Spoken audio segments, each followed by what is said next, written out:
Today, you are in for a real treat. As the nation and as the world continues to be ravaged by COVID-19, I have a dear friend for whom the global crisis became a personal crisis. This past March, I got word that my friend Stuart had tested positive for COVID-19. And when I checked in with Stuart, he was quarantining at home, and his words were, "This thing is no joke." And he was correct. His situation continued to deteriorate. 2 weeks later, his wife Kelly rushed him to the hospital where he was admitted. And, well, in a minute, I'll let Stuart and Kelly tell you what happened next. I've known Stuart and Kelly for many years. They have 3 grown kids. We've spoken at camps together. We've actually exercised and run together. We co-authored 2 books together. Stuart is a phenomenal communicator. Together, he and Kelly have literally impacted thousands of lives and influenced hundreds of adults and students to step across the line of faith. There are church leaders all over the country who point back to a single conversation with Stuart as the catalyst for why they entered full-time ministry. So, with the uptick in the COVID cases and so much mystery surrounding this dangerous virus, I thought it would be great for you to hear their story from them. So, here we go.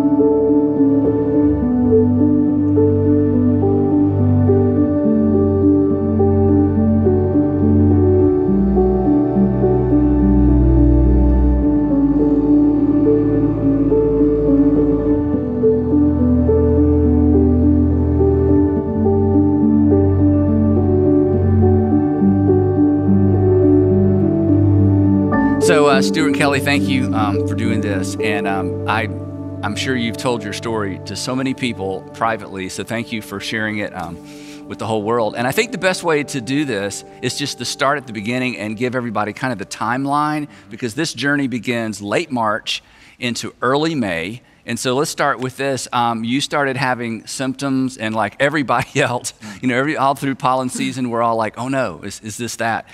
So what were your symptoms, and just take it from there. Right. Well, one interesting thing is this: when you look at the spectrum of the virus, my symptoms happened relatively early on comparatively to where we are today. Kelly and I try to exercise, and we had just gone on a 5-mile walk, and I just started feeling weird. I coughed a lot during that walk, and I thought there's one hill that's really steep, and I thought that was the reason why. But I got home that night and just couldn't kick it, and progressively started feeling like I had the flu. The more we heard and read about the virus, the more concerned we became. So 4 days later, on March 29th, we went to the emergency room. An ER at a hospital. An ER at a hospital. And even at that time, I think this is lost on the general public that hasn't had a personal experience with this. Even then, Kelly pulled up to the emergency room. I got out of the vehicle, and she had to go and park in the parking lot. She couldn't come in. And wait, yeah. And wait. They didn't have enough tests at the time. I didn't have enough symptoms for them to go ahead and admit me. They took an x-ray of my chest. Their words exactly were, "We're 97% sure you have the virus, but because you don't have enough symptoms and because we don't have enough tests, we're going to send you home to self-quarantine." So I went home, stayed in my bedroom the rest of the time until we had to go back, and I progressively got worse. My fever would spike to 104. Kelly could use Tylenol and get it down to like 101, but it never got back to normal.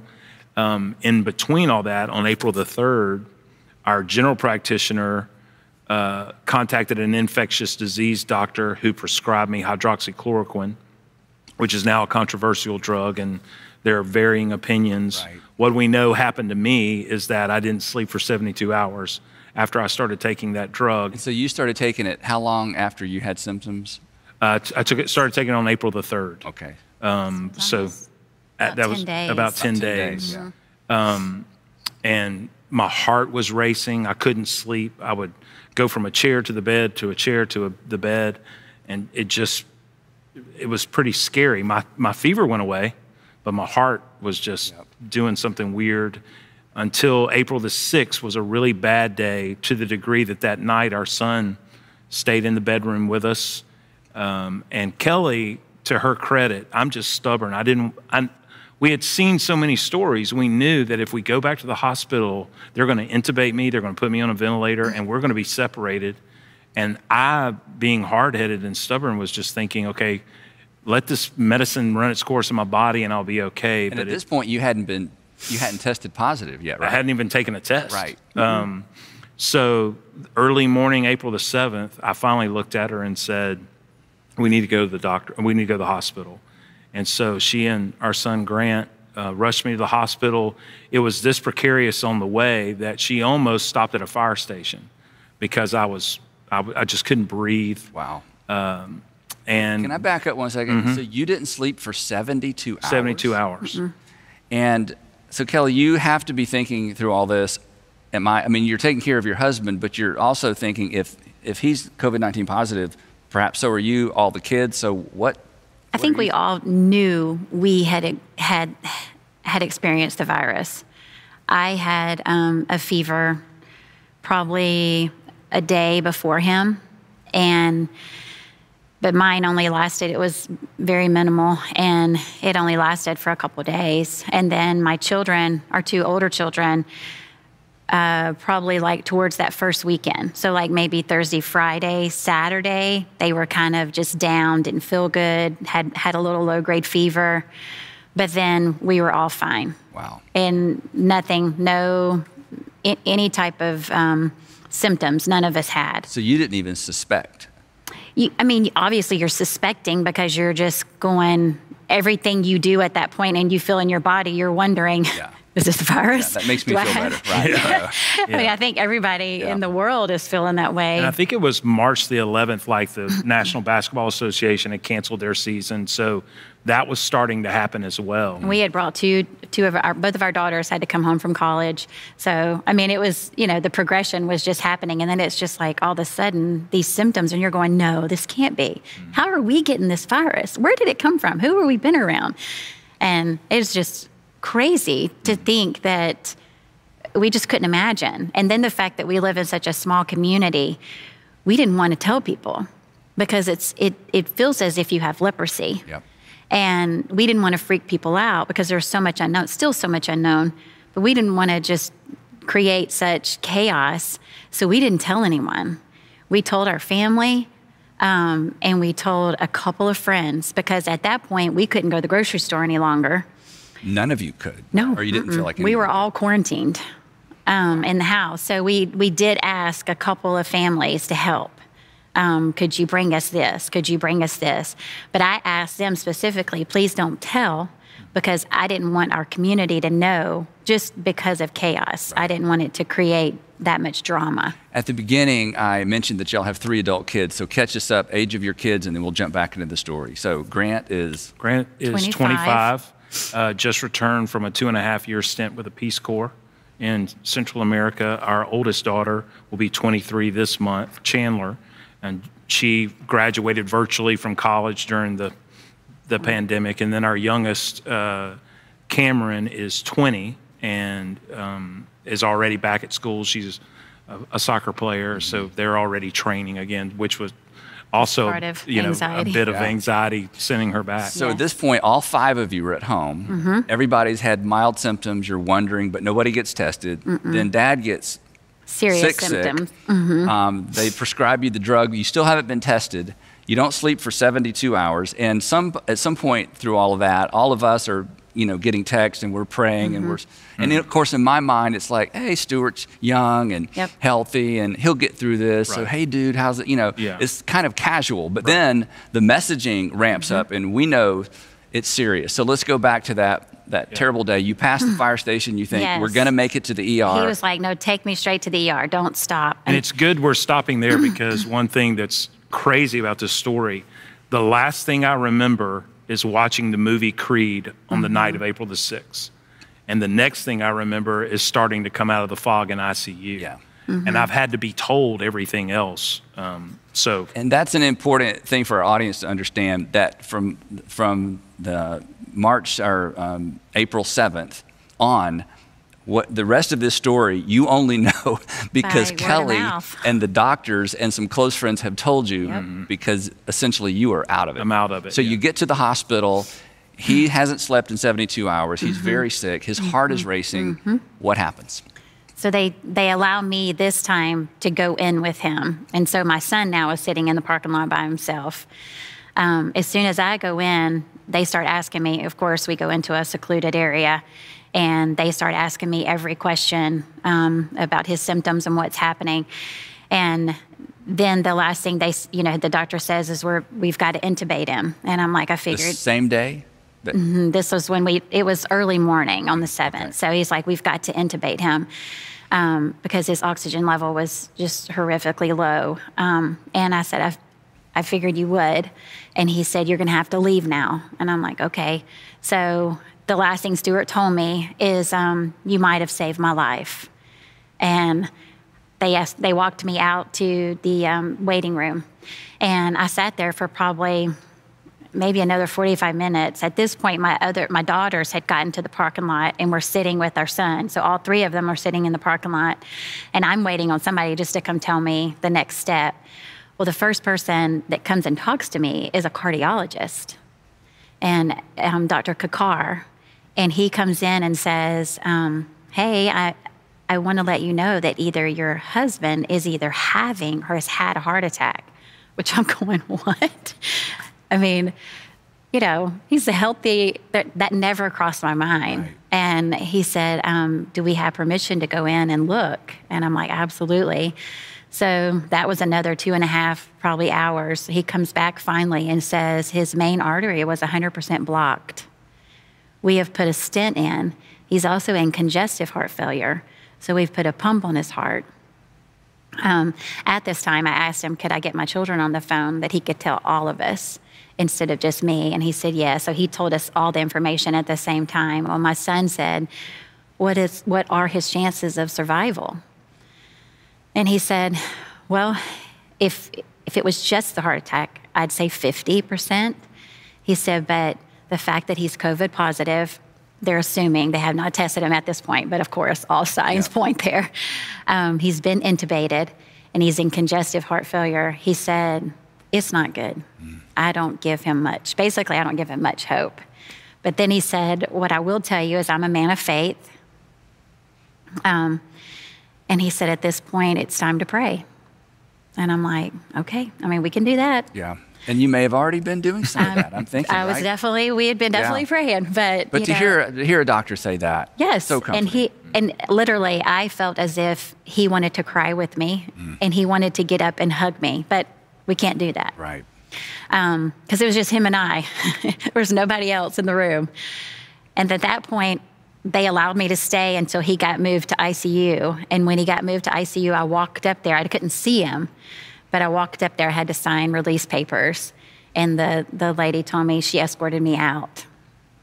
And I went to the parking lot, met my children. We all got in a car together and just cried. And our older daughter said, can we pray, Mom? And I'm like, absolutely, we can pray. So we did, and then we separated cars, and we drove home. And on my drive home, I thought, I haven't told anybody, but now's the time. If we need a miracle and we need to pray, then I'm going to ask every friend that I have to please pray for him. So at that point, I did put it on all social media channels that I had to please pray. And the people just were calling me and texting me. I couldn't believe it, because this was like 5-something in the morning. This was not in the middle of the day. So people were waking up to it. Yep. When we got home, we got everything unloaded. I walked upstairs and the sun was rising, and I was looking. I was like, oh, look how beautiful the sun's rising.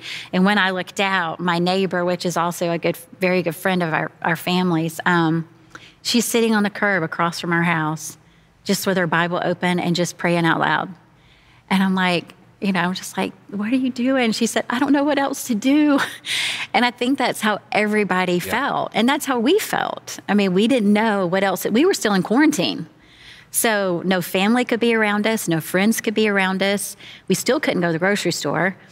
So it was just you're such isolated. a strange. He's isolated, and then you're at this place that, some people have been, perhaps many people, where you're waiting for the call. Phone to phone to phone, phone call to phone call. Yeah. So you're on the ventilator, sort of the next part of this story, for a week. So we're from the 7th through the 13th. You're getting calls. You do. You live from phone call to phone call. Yeah. You have a palliative care doctor. Her name is Dr. Syed, and she became a very close part of our family. She started FaceTiming us the next day. They did allow us to take some pictures up to the room so they could actually see him and see us, the nurses and people that were helping. Yep. Every time a nurse would come on, I would ask, please tell me your name. And our family wrote their names all on our wall, on a piece of paper on our wall, just because I wanted them to know specifically, we are praying for you by name. And I want you to know from our family how much we appreciate you putting your life on the line and your family's life on the line just to care for our loved one. Yep. And it means so much to us. And I didn't want to forget that. And that's a big part of this story. It is a huge part of the story. For the community in general, society in general, there have been some, profiles in courage around the medical personnel, but for your family, these are, their names. They're friends. They were personal heroes. They are, and they are a lifeline to the person that we love and are fighting for. So yes, that happened from the next week. There was the community gathered around and tried to do different things. They had a prayer walk. The Florida soccer team created a Zoom call that was prayer for hundreds of people got on. It was overwhelming, the kindness that people were trying because they didn't know what else to do. And meanwhile, Stuart, He's just I just chilling. laid no there. idea. I just laid there. Yeah. I had hallucinations that we should not talk about. Yes. Why not? So tell us another big part of this for those of us who were, on the outside praying, getting information every once in a while. Tell us the story about the blue heart in the window. The blue heart came after the next weekend was Easter weekend. And we didn't know what else to do. You and Sandra had suggested we get our tested in the parking lot of the church. And so we said we were going to do that. And we did that Monday after Easter. But we thought, okay, our symptoms are mild enough. We could at least ride together to the parking lot. We didn't know. We knew he was in room 7. Yeah, we knew he was in room 7 on the 4th floor. I knew what side of the hospital I came out of, but that's all I knew. At this point, we were updating people via social media. So I think some of the people from the hospital started following us and realizing that we were sitting in the parking lot. Looking up at the side of a hospital, wondering, which window, right? Yes. And one of his first nurses, her name was Melody, she came back to work after being off. And she brought this poster paper, and it was a blue polka dotted heart, and she put up in his window that faced 400 out in the parking lot, and she told us, I have put this heart in the window so you can know what room he's in. And a small gesture on her part, she's thinking, but for us, it was life. Yeah. It was so life-giving for me and my children, as well as for the community, friends, family. And then it ended up becoming over social media. Like, this heart represented Stuart. It became like what everybody was praying for, this one heart. We, among many, many people, and for those of you who are not familiar with the Atlanta area or the part of town that we're talking about, there's a major highway, and the hospital is on the highway. And literally, on the highway, you could glance over at the hospital, and there's that blue heart. And like so many, we drove up, sat in the parking lot, prayed for you, looking up at the blue heart. I know, because once I did come out of the fog, this nurse came in my room one day and goes, I don't know who you are. Yeah. But I'm pretty sure I just saw Andy Stanley in the parking lot. I didn't know that part. Yeah. Well, praying for you. Praying for you. So I'm like, okay. But so that became a lifeline for us. And that ended up the next weekend. The community ended up every 30 minutes, somebody sitting in the parking lot praying. And then also online, or wherever they're from, they could pray wherever they were for 30 minutes, sign up for a 30-minute prayer time. It was, I mean, just absolutely amazing and overwhelming how much the community came out and loved and supported online community as well as personal community. But there was also reason to pray as well, because I would do really, really well and then tank. And we would get so hopeful. Yes. And we're like, he's coming out of this. And then they kept saying, which to begin with, there was no hope. Then that first weekend, I think a friend of yours is Dr. Callahan, and he had his associate come in and see him over the weekend. His name is Dr. Jagadesh, and that was the first person that ever gave me hope. He told me on a Saturday, right before Easter, I think he's going to survive. He goes, we're kind of seeing that how he is running this course, that his survival rate is high. I just broke down and started crying on the phone because and he's like, are you okay? I'm like, yes, no, but you're the first person that's told me this. Well, so to drop another important date, if I get this right. So you go in on April 7th. On April 20th, I don't know who told me this story first. There's this moment where there's 6 doctors standing around Stuart, all basically scratching their heads like, we've done everything we know to do. It's been up and down, up and down. Right now, it's just down, and we have run out of options. Yep. So tell us a little bit about that. That was a big day. That was huge. The week before, he had been extubated and re-intubated within 3 hours. It was so for drastic. the non-medical folks, taken off the ventilator, put back on the ventilator. Apparently, I got really, really agitated and wanted to get out of the bed. And his oxygen dropped again. And they kept saying, leading up to the 20th, they kept saying, 24 more hours, 24 more. Let's give him steroids, 24 for his lungs, 24 more hours. And it kept just progressing to the point where he was on spontaneous meaning that he was breathing on his own on the ventilator for over 24 hours, but they wanted to wait until like Monday. Well, Sunday night, he threw up in his ventilator, and it just created this downward spiral of all complications. From that point, he started bleeding internally.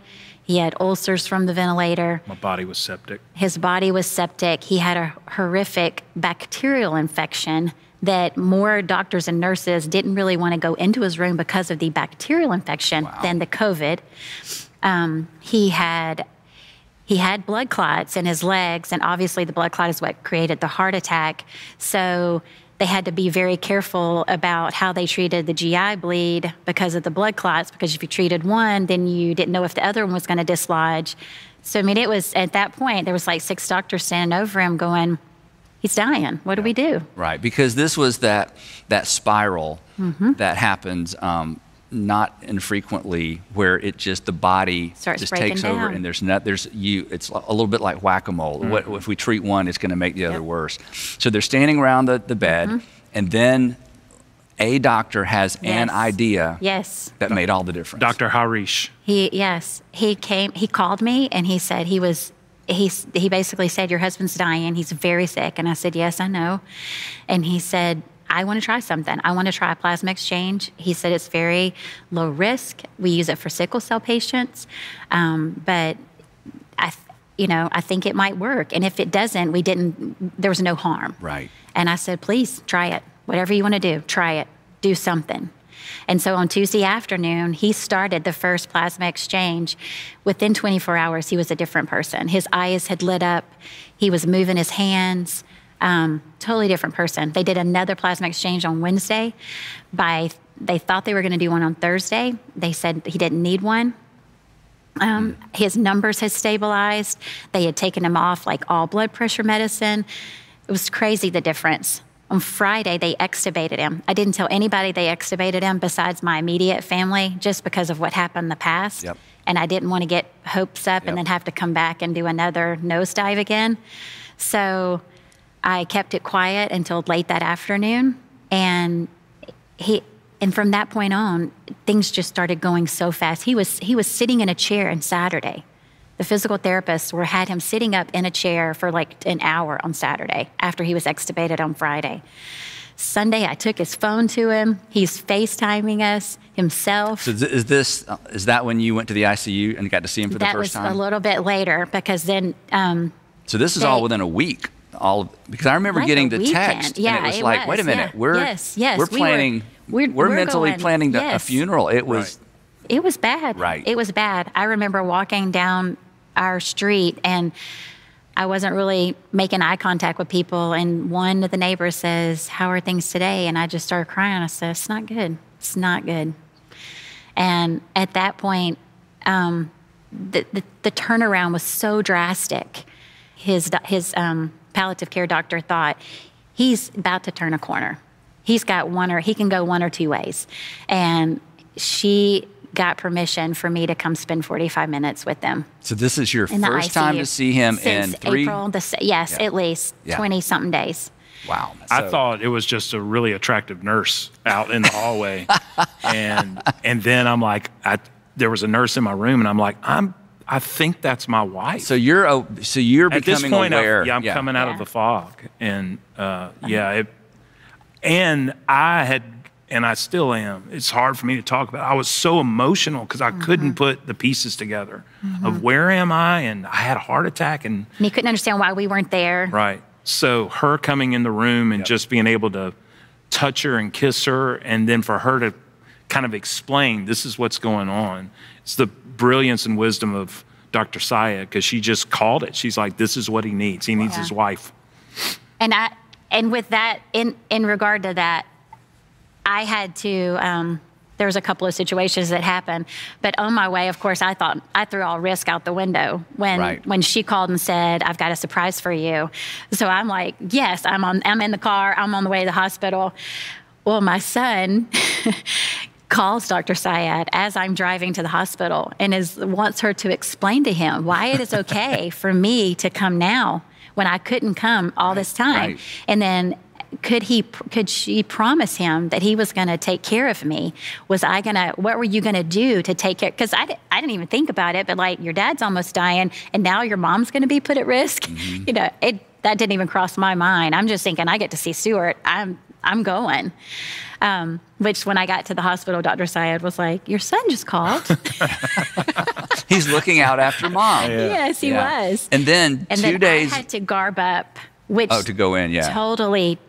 Well, no wonder you didn't recognize her, right? Well, and it does. I think it changed her perspective It changes your perspective towards the nurses and the doctors to understand the layer of clothing that you have to put on to even walk into the room, and that you have to take all those layers off to leave the room before you can go into another room and start the process over again. Yes, it was unbelievable. Wow. The experience of that. And then, if I have this correct, 2 days later, they bring Stuart out into ICU. the parking lot. Is this? He leaves ICU. I leave ICU, and I think we do have video of this. Oh yeah. Let's just stop and let everybody watch this. Because so this is the moment. Then they're bringing you out of ICU to take you to a regular room. We're on FaceTime, so we're watching the whole thing. Right. They're playing the Rocky theme. They're playing the Rocky theme.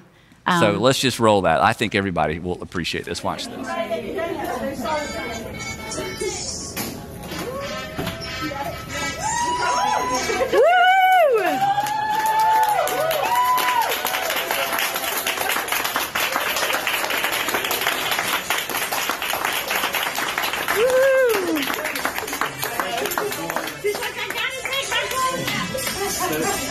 First of all, thank you all for what you did for my family, but also thank you for completely humiliating me right now.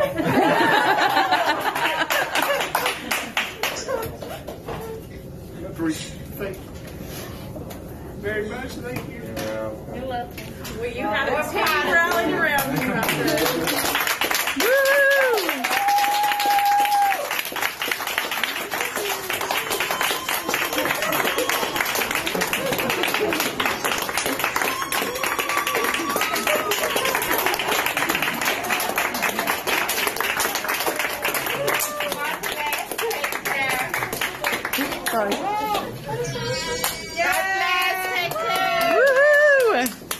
Yeah, we all saw that, and I mean, we all cried. I just don't. I remember Sandra and I saw it. I cried. I said, "Sandra, have you seen this?" We cried. It felt miraculous as we, day by day. And one of the things you'll notice if you watch that video closely is when they bring me out of the room, I'm clapping. And I was clapping because this was really a celebration of all those men and women who fought for my life. It wasn't for me. And I had such a hard time talking because I just was looking in the faces of people, as Kelly said earlier, that had risked their life to save my life. You know, when you think about Jesus saying, there's no greater love than this, than someone would lay down their life for a friend. I think from now on, every time we think about doctors and nurses, that's what we're going to think about. And that's what I was thinking about rolling out of there. Was these men and women are clapping for me. Survivors get way too much credit. It's the men and women, and I mean, friends like you and all over this country that prayed and loved me home. That's what that parade was about. And I'm just so humbled and grateful for that sacrifice. We can't be the same after that. And for the nurses and doctors that day that stood in the hallway, I think it's hope. And that is what keeps them going, is the one piece of hope that one person is leaving room 7 and is going to a regular room. Wow. So from that point on, you're conscious of the journey from that point forward. Relatively conscious. Yeah. You couldn't see, right? I was having a difficult time seeing. And all joking aside, I thought when I was in the medically induced coma, I thought I was a part of a drug cartel war. I got stuck in a Tyler Perry sitcom I couldn't get out of. The worst was I was underneath a plexiglass floor underwater, and people were walking and talking above me. I had on an oxygen mask, but I couldn't find a way out. Oh, God. So as you're coming out of the fog, reality didn't make sense. But once I got into a regular room, I was able to, the more that medicine got out of your body, the physical therapist, all of that. The reason they allowed us to see him outside was because they did think they were going to have to take him to acute therapy, where he would have to stay for another week or 2. And he was fighting them so hard. And I'm like, he will do the right thing if he can just let him see us. Yep. If he can see us and touch us, then he will do the right thing if that's what you feel like he needs to do. I just wanted to be able to tell my kids I'm going to be okay. And so that was on. They got permission to bring him out the 30th. The 30th, April 30th. So they bring you outside in the parking lot. Yes. They It's still can't go in. And this is the first time your kids have seen you, and I guess the second time Kelly's seen you since since she said goodbye to you. And I had, I sat them down after the crying and the hugs and kisses. I just sat them down and said, I'm going to be okay, but this is what I think I'm going to have to do. I'm going to have to go to acute physical therapy. And this is crazy. The 2 physical therapists that wheeled me down took me back up to my room. And one of them said, Stuart, have you walked without your walker? And I said, yeah, I have. She's like, well, show me, right when I got to the room. And I walked across the room. And she said, you don't need acute physical therapy. Oh, wow. And so from that point on, he came home. Yeah. When did he come home? May 2nd, 2 days later. 2 days later. Yeah. All of our friends and family had lined the parade. Yeah, it was a big deal. Yeah. Big deal. And they were, what's so sweet is our friends feel just as much celebrated as he did, because I think this was a fight we dug in and we're fighting on his behalf. Yeah. And it was just a humongous celebration of he did it. He made it. He's alive. He's here. And to actually see a miracle walking, and we felt, I don't even know what the number is today, but 32,000 people have died. And why God chose to save him, we couldn't understand that. And we couldn't understand just the despair that these people and these families, because of what we felt, but then that they had to say goodbye, that we felt so unworthy that we're getting to celebrate him, but we're also so grateful. Yeah. And to walk in the midst of that, of knowing that, thank you, God, for saving him. And then the reality that other people, so many other thousands of people have walked through where they did not have our reality. So before we wrap up, I do want to ask some specific questions, really as this, this whole event intersects with your faith.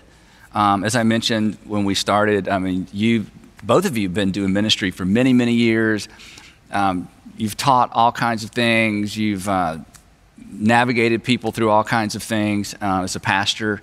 But this was your time. Suddenly, you're in the valley, literally the valley of the shadow of death, and now you're on the other side of it. And as you alluded to earlier, Stuart, you can't come through this unmarked. So Kelly, I want to start with you. When you told the story before, you said there was a moment you were on your porch, and it was during a sunrise, and you had kind of a breakthrough. You described it as sort of this intimate moment with God as your questions and fears, everything kind of comes crashing in. It did. I think the whole time from the very first night, I was confident that God could heal him, but I didn't know if he was going to choose to. And my couple of things through the whole process is, with my family, is I didn't want this to tear us apart, and I did not want my relationship to God to change, for them to see a change in me regardless of the outcome. And that was my two biggest, strongest things through the whole process. The night that he threw up in his ventilator, I couldn't go back to sleep, and so I got up and I just sat outside, had a cup of coffee, and the sun was coming up, and I just felt like I just said, all right, God, this is it. We've gone up and down, and here we are, and we're at a crossroads. I don't want to give him up, but I will. And this is, I feel like you can have him if that's what you want. And the day before, I had read something from Bob Goff, and it says, hope doesn't go to sleep just because it's dark outside. It lights a candle and stays up, waiting for the rest of the story. Are you living in anticipation of God surprising you? This is a place where God meets us in the power of the resurrection. It's in the dark places. He finds us in the places between the miracles. Wow. And I didn't know what miracle I'd come from and what miracle I was headed to, but I knew I was in that middle. And I knew that that was the only thing I had to hold on to. I would sit in the parking lot and I would scream Psalms 91 at the window, just saying, I declare, in every one of those verses. And then I would scream, This Is a Move by Tasha Cobbs Leonard, and just scream at the top of my lungs, we need a move in room 7. Yep. I knew he was capable. I knew he could perform a miracle, but I didn't know if he was going to choose to. And when I'm looking around at all the death, and I'm thinking, why would he choose to save him and not all these other people? Right. And so many people would call us and say, God is just going to give him such a great testimony. This is going to be such a great testimony. I can't wait to hear him talk about it or write a book. And my children would go. In the middle of it. And my children would go, that has got to be the cruelest thing someone could ever say. Why would God do this to our dad so he'd have a better testimony? And finally, I got to the point where I would say to people, I appreciate what you're saying, but I'm very confident that Stuart served God before in his life, before this happened. And regardless of this had happened or not, this would not have changed the love he has and the relationship he has with God. Wow. And I don't know that it will make it different if he survives. I'm pretty confident that he'd be content, him and I, to sit in our house in Beaufort, Georgia, and never go anywhere else ever again if he survives through this. But that was my moment that I had of clarity of God had not given me an answer one way or the other, but I knew there was little small things he was showing me throughout the whole process, but I didn't know which direction it was headed. And the thing that's so important about this, listening to you say it, is that is faith. Yeah, Because it this is is. something we've talked about in the past. You know, there's a theory of faith that faith is like a power, and if you have enough faith, Yes. you know, God has to or God's going to. And that is not a New Testament version of faith. It is exactly what you said, Kelly. Faith is, God, I have confidence in you. And whatever you choose to do or not do, I have confidence in you. I don't have confidence in an outcome. I have confidence in the one who controls outcomes. Yeah. And the thing that our audience may have missed in all this all happened during the Easter season. Yes, Right. yes. I mean, you're in the middle of this as Yes. the world is celebrating a resurrection and the foundation of our faith. This is suddenly Easter takes on Yes. a new significance. I read this week, and I think this parallels with what you're saying. The writer posed this question: have you placed your trust in your theology or the God of your theology? And that's really easy for us to get confused. And the way that Kelly and our children have really inspired me is exactly what you're saying. The writer of Hebrews says that we can approach the throne of God with confidence, and he'll give us grace and mercy. But those are not the outcomes we really desire. What we want to do is go, well, no, we want him to live, and we want him to be completely healthy. And the writer of Hebrews goes, you can have confidence that he's going to give you grace to go through whatever it is that you're going to go through. Yep. And he's going to be merciful to you in that process. And it pushes against this. If we get really honest, I think all of us, we tend to live, our faith winds up being a churched up version of the American dream. Yep. With just enough Jesus to make it seem legitimate. And what's happened to us is that that's been knocked out from under us. And now you go, okay, are we going to trust Jesus? Are we going to lean the full weight of our life on him? Or are we going to trust what we think about him or what we believe about him? And those are two different things. That's the way I feel like Kelly is still inspiring me. That whole idea. Well, that moment is, I mean, when you said, God, I'm giving him to you, that is an essential part of every extraordinary story of faith. Is, Heavenly Father, you know what I want. You know what I want for the kids. You know what would be easier. I'm not going to hold you to that. I trust you. That is New Testament faith. Stuart, this may be sort of an odd question, but is there anything, and you've kind of covered this, is there anything you want everybody to understand about the virus? I mean, there are so many theories. There's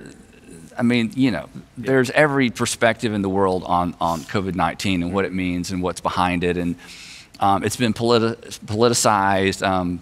What thoughts on that? I spent all last summer with youth leaders from all across the country talking about this thing that the opposite of shallow isn't deep. The opposite of shallow is personal. Okay, say that again. The opposite of shallow isn't deep. We think that the opposite of shallow is deep. The reality is that the opposite of shallow is personal. Once something becomes personal to you, it becomes deep. Gotcha. And this is the harsh reality. Once this virus became personal to us, it becomes deep. And I think our deepest conviction is not for people necessarily to feel sorry for me or to be even excited for me, even though I appreciate that. Our deeper conviction, we feel like it is because it's real. It's not a conspiracy theory. This is not a political agenda. And more than anything, Andy, it's incredibly disrespectful to the medical community. Men and women who are risking their own life to save lives. To save strangers. To save strangers.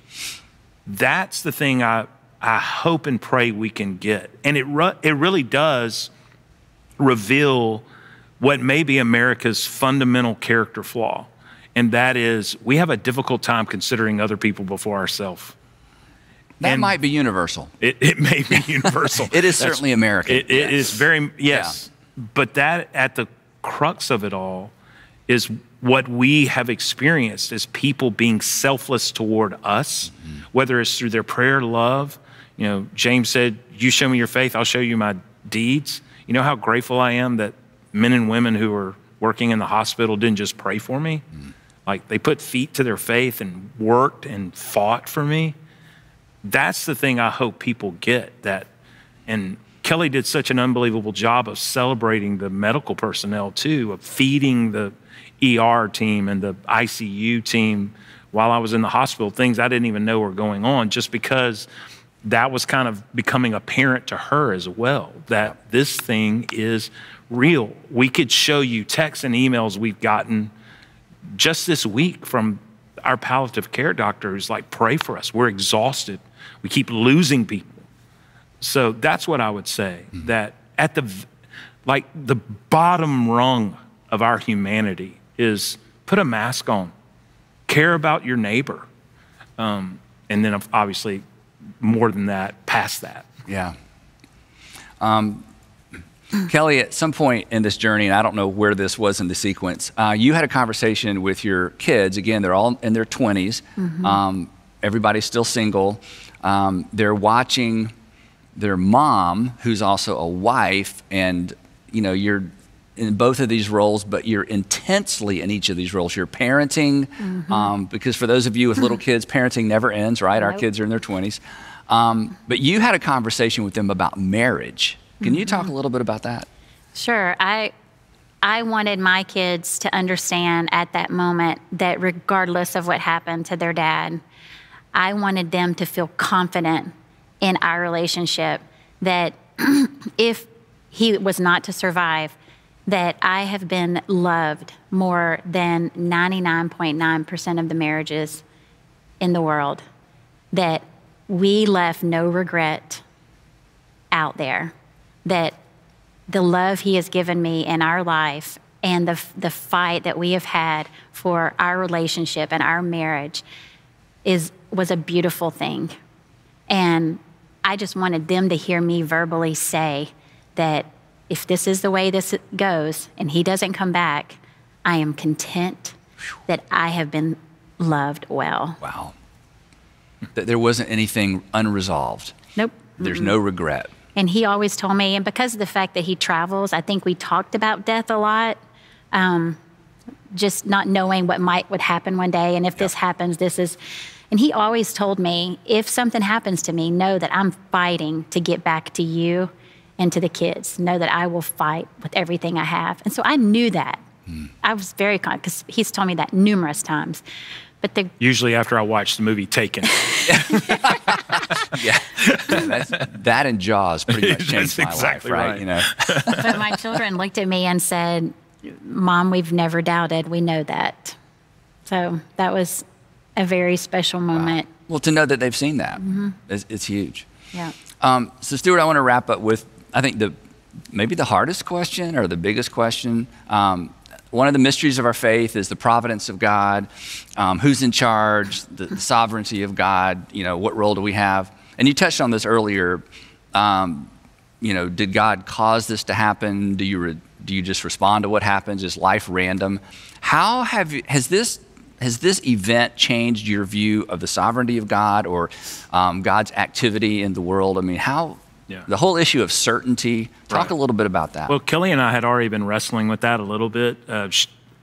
We did have a window of time as empty nesters where she would travel with me when I would go and speak different places. And the more we've been around the country, the more we've talked to people, the more I started feeling really antsy about this reality that, and this sounds really harsh, Andy, but I feel like we've made an idol out of certainty. And an idol isn't an idol because it has a particular, property to it. An idol is an idol because of the value you place on it. Right. And so much of our existence revolves around security and certainty. And what I think has happened in our life as a result of this is this unveiling of the fact that you've got your value on the wrong things. The only thing you can trust the writer of Hebrews says Jesus is the same yesterday, today, and forever. He doesn't say your circumstances are, doesn't say your marriage will be, doesn't say your health will be, doesn't say your children will be, doesn't say your country will be, doesn't say the economy will be. Jesus is the same yesterday, today, and forever. So the question becomes then, why would I lean my life on anything but him? Do I think that God made this happen? It's such an interesting tension, because to believe in an all-knowing God is to believe that God knows everything. I don't know if God made it happen. I do know he wants to make it matter. And because he wants to make it matter, I think she and I feel this almost like this burden that we've got to join him in whatever it is that he's trying to do because of the story, because of what it is that he's done in our life. And what we don't want to do, it's interesting when uncertainty happens, I think we all have this propensity, wherever there's a contradiction, we'll set up an opposition to it. Like if something contradicts our certainty, like with COVID, for example, it's a contradiction in our certainty. So we go, well, it's a conspiracy theory or it's a political agenda. Yeah, there's something in us that has to reconcile everything with our worldview. Correct. Otherwise, we feel like we're crazy. Right. But if our worldview is too small to reconcile everything with, the problem is our worldview. And for Christians, that oftentimes intersects with a problem with our theology. Right. So this is such a big deal. I don't want to interrupt. The only way I would end is, like, I've found myself over the last, so this is my 10th week out of the hospital. The last 2 weeks, I've been looking and re-examining the story of Job. Not that I was anywhere close to Job. Maybe. Well, yeah. But it feels very Jobish to the rest of us. It does feel very right? Jobish, yeah. Or my dad would say Jobish. Jobish, yeah. But one interesting thing about that story, in the epilogue, Job says something to God that I haven't gotten over. He said, I have heard about you for a long time, but now I've seen you with my own eyes. Wow. That's where I kind of feel like we are. Like, I've heard about all this, but now I've seen him with my own eyes. Why would I trust anyone but him? Because he's the only thing that doesn't move. He's the only thing that doesn't change. And he's really the one working this in and through us for his own good. You know, Paul says that it works together for good. He doesn't say that everything is good. Not one time have we asked, not because we're more spiritual than anybody, but I haven't asked, why me? I'm like, okay, how do we make this matter? Because she said it best. Like, Annie, that's probably the hardest part for me, is why am I still alive? And all these people who have every reason to be alive have passed away. I don't think God made that happen. He just wants us to make it matter. That's kind of probably where we've landed. No, that's a big thought. Go ahead, Kelly. The blue heart, we ended up framing it. I'm sure. Because as we left the hospital, all the nurses and doctors signed it and wrote like a note to him. And for us, it's become like our 12 stones. And I don't ever want to forget two things: what God did, and then what this population of doctors and nurses, just the human decency that they loved us so well and cared for us so well, that helped create the miracle. If we're not careful, I've said this in a couple of interviews, I think it's a Romanian French playwright that says that over-explanation separates us from astonishment.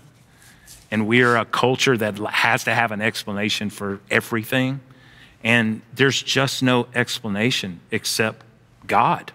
There really isn't. And the faith of people who put their feet to what they believed in. Yep. Well, I don't know if this will feel awkward or not, but I would like to close by giving you an opportunity just to straight to camera address our audience. And you've said so much. You may want to repeat something you've already said, or there may be kind of a closing final thought. But if you were sitting over a coffee table with our audience, either single men and women, married men and women, seniors, high school students, college students, and you had your, here's your... The elevator pitch. The elevator pitch, yeah, this final moment. What do you say? I would probably say that I think we have the wrong job description for love. As humans, we're always trying to avoid pain. As parents, we're always trying to protect our children from pain. As friends, we're always trying to fix each other's pain. And no wonder we always feel like failures, because life it's the human drama. It's pleasure and pain. And the question I would have you wrestle with is just simply this: what are you going to trust in when that pain happens, when your certainty is made uncertain? Are you going to lean your life on your own understanding, your own ability to reason, your own ability to wrap this up and put a bow on it? Or will you trust your life to the only one that doesn't change, that doesn't move, and can actually heal you of your pain, can heal you and your hurt? And the last thing I would say is that your love for Jesus doesn't have to be perfect. It just has to be true. It doesn't have to be perfect. It just has to be true.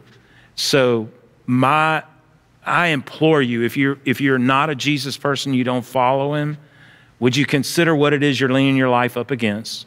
And if you are a Jesus person, you do follow in the way of Jesus, how much are you trusting him? Are you trusting what you know about him, or are you really trusting him? That's my prayer for people, that they would lean their life, the full weight of their existence, on him. Wow. Well, before we go, I'd love to pray for all of us. So let's pray. Heavenly Father, just grant us the courage to do exactly what Stuart suggested, what men and women who have followed you since the very beginning have done. As Kelly said earlier, to open our hands and say, thy will be done. You know what we want, you know what I want, but ultimately we want to want what you want. So Father, give us the wisdom to know what to do with what we just heard, and then just give us the courage and the insight to simply do it. In Jesus' name, amen. Thank you. Thank you so much. Thank you.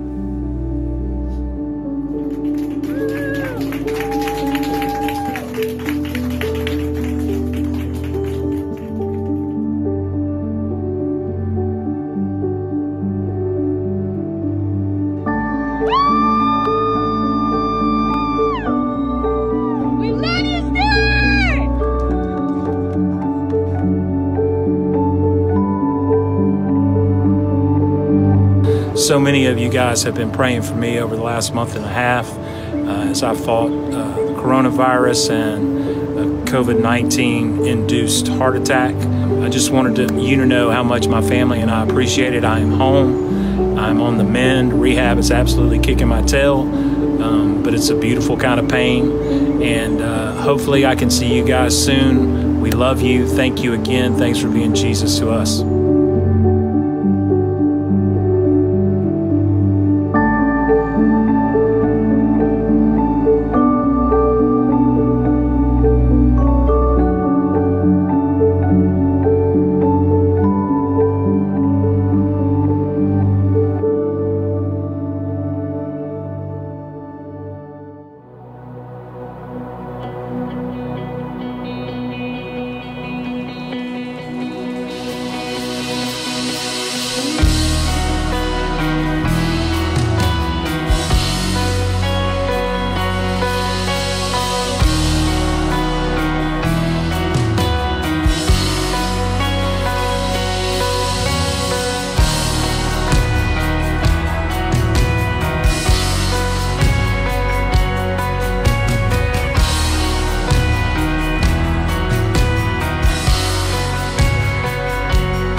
When the silence steals my voice, you understand me. You understand me. to me in the valley of unknowns. You understand me. You understand me. You understand me, God. You understand me. So I throw all my cares before you. My doubts and fears don't scare you. You're bigger than I thought you. You're bigger than I thought. So I stop all negotiations with the God of all creation. You're bigger than I thought you. You're bigger than I thought you were.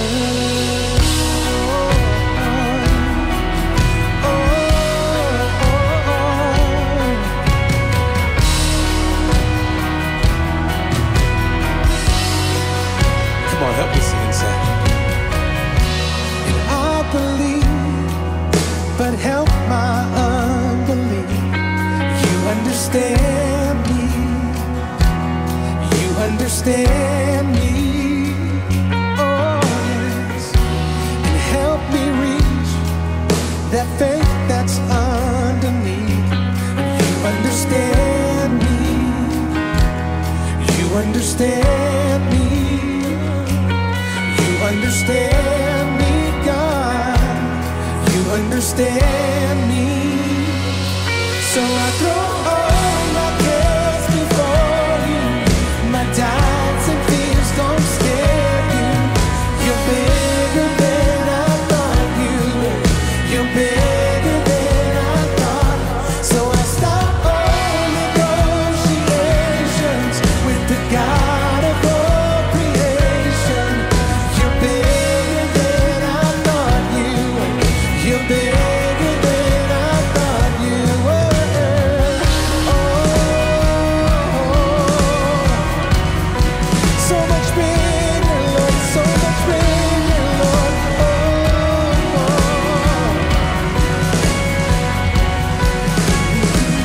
I will rest in the Father's hands. Leave the rest in the Father's hands. I will rest in the Father's hands. Leave the rest in the Father's hands. Say, I will rest in the Father's hands. Leave the rest in the Father's hands. Say, I will rest in the Father's hands. Leave the rest in the Father's hands. So I throw all my cares before you. My doubts and fears don't scare you. You're big.